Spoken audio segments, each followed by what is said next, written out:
Hi, it's time for another story. This story is from the Native American culture, is Nanabozho, the mischief maker. There never was in the whole world a more mischievous busybody than that notorious giant Nanabozho. He was everywhere, in season and out of season, running about and putting his hand into whatever was going forward. To carry on his game, he could take almost any shape he pleased. He could be very foolish or very wise, very weak or very strong, very rich or very poor, just as happened to suit his humor best. Whatever anyone else could do, he would attempt it without a moment's hesitation. He was a match for any man he met, and there were few Manitos, good spirits or evil spirits, that could get the better of him. By turns, he could be very kind or very cruel, an animal or a bird, a man or a spirit, and yet, in spite of all these gifts, Nanabozho was always getting himself involved in all sorts of troubles. More than once, in the course of his adventures, was this great maker of mischief driven to his wits' end to come off with his life.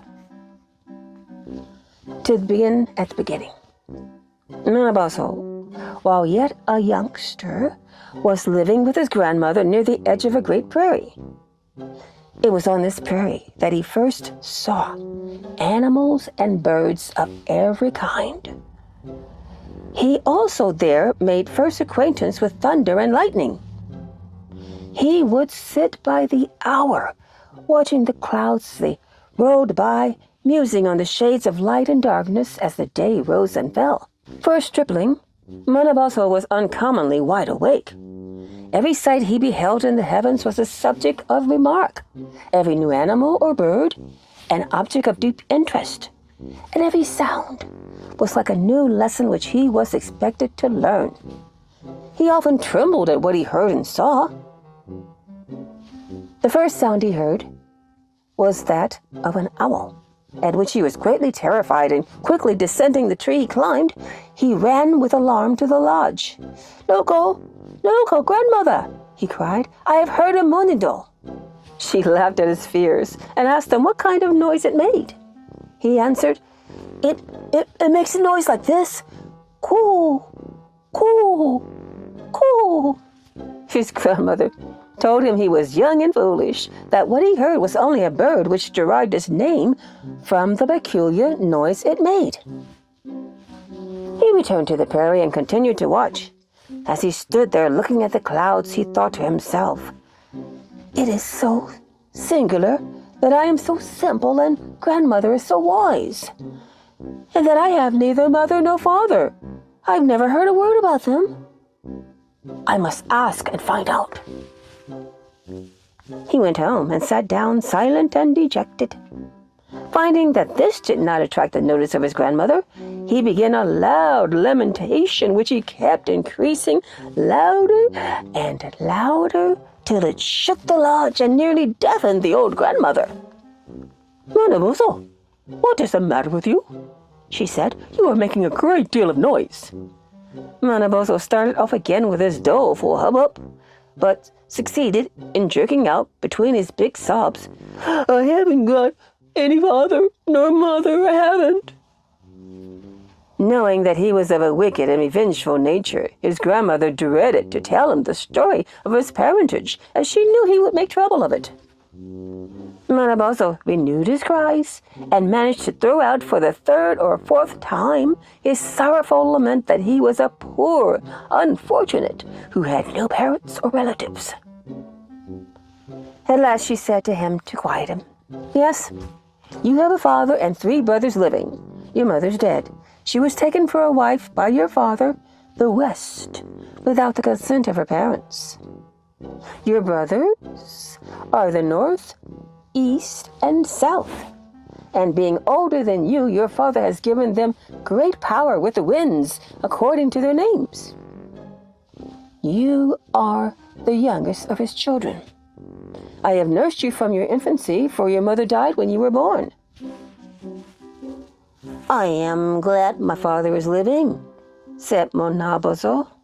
I shall set out in the morning to visit him.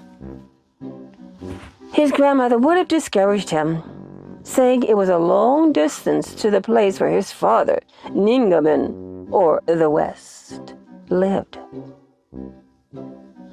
This information seemed rather to please rather than discourage Nanabozho, for by this time he had grown to such a size and strength that he had been compelled to leave the narrow shelter of his grandmother's lodge and live outdoors. He was so tall that if he had been so disposed, he could have snapped off the heads of the birds roosting on the topmost branches of the highest trees as he stood up without being any trouble to climb. And if he had at any time taken a fancy to one of the same trees for a walking stick, he would have no more to do than pluck it up with his thumb and finger and strip the leaves and twigs with the palm of his hand. Bidding goodbye to his old grandmother, who pulled a very long face over his departure, Nanabozho set out at a great pace, for he was able to stride from one side of a prairie to the other in a single step. He found his father on a high mountain far in the west. His father espied his approach at a great distance and bounded down the mountainside several miles to give him welcome. Apparently delighted with each other, they reached in 2 or 3 of their giant paces the lodge of the West, which stood high up near the clouds. They spent some days talking to each other, for these 2 great persons did nothing on a small scale, and a whole day to deliver a single sentence. Such was the immensity of their discourse, and it was quite an ordinary affair. One evening, Nanabozho asked his father what he was most afraid of on earth. He replied, "Nothing." "But there is nothing you dread here, nothing that would hurt you if you took too much of it. Come, tell me." Nanabozho was very urgent, so at last his father said, "Yes, there is a black stone to be found a couple of 100 miles from here. Over that way," pointing as he spoke. "It is the only thing on earth I am afraid of, for if it should happen to hit me on any part of my body, it would hurt very much." The West made this important circumstance known to Nanabozho in the strictest confidence. "Now, will you not tell me, Nanabozho, that the black stone is bad medicine for your father? Will you?" he added. "You are a good son, and I know you will keep it to yourself. Now, tell me, my darling boy, is there not something that you don't like?" Nanabozho answered promptly, "Nothing." His father, who was of a steady and persevering nature, put the same question to him 17 times, and each time Nanabozho made the same answer, "Nothing." But the West insisted, "There must be something you are afraid of." "Well, I will tell you," said Nanabozho, "what it is." He made an effort to speak, but it seemed to be too much for him.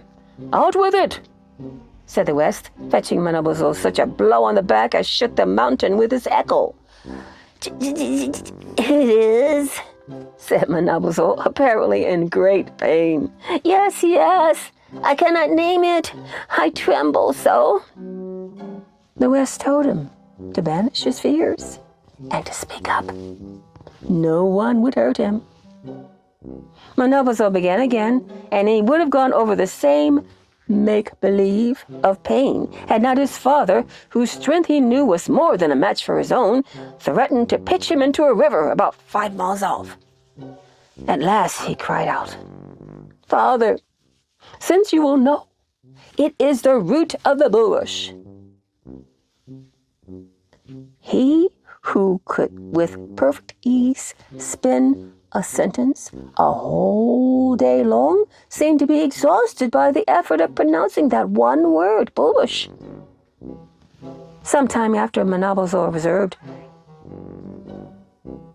"I will get some of that black rock, merely to see how it looks." "Well," said the father, "I will also get a little of the bulbush root to learn how it tastes." They were both double-dealing each other, and in their hearts getting ready for some desperate work. They had no sooner separated for the evening when Nanabozho was striding off the couple of 100 miles necessary to bring him to the place where the black rock was to be procured, while on the other side of the mountain hurried Ningaming to the west. At the break of day, they each appeared at the great level on the mountaintop. Nanabozho, with 20 loads at least of the black stone on one side, and on the other side, the west, with a whole meadow of bulbush in his arms.